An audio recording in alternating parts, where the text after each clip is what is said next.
Takip silim. Ang sarap maglaro ng taguan. Hanggang sa magdilim ang kapaligiran.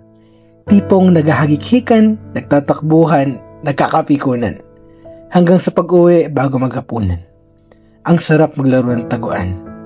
Magtatago sa punong akasya, aakyat sa puno ng mangga. Pilit na magtatago sa malunggay ni tita. Ang sarap maglaro ng habulan. Tipong hapong-hapo ka na kakahabol sa kanila. Na sa bawat muntik na mataya ay may kasamang tili at sigaw na, "Hala! Madaya! Tayo first muna!" Ang sarap maglaro. Pero bakit ganito? Tila ang daming nagbago. Sumapit na ba ang dilim? Ito na ba ang gabi?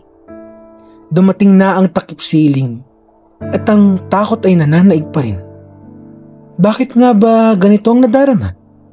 Dahil ba sa katotohanan na hindi na tayo pabata? Ayoko na ng laro.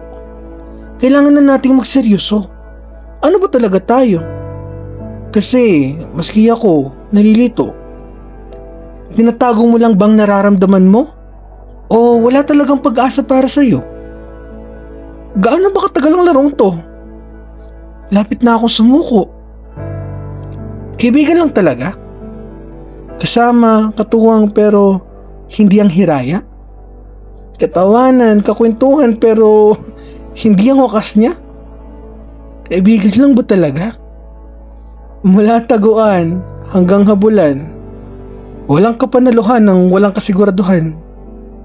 Hindi siguro mainam sabihin nito pero saksi si Luna sa pag-ibig ko. Lumipas ang takip silim at ako ay mananatili pa rin. Aasa, mananalangin kay Bathala. Kung dumating man ang umaga na pwede pa tayong dalawa, ako sana'y naghihintay pa. Pero sana hindi na.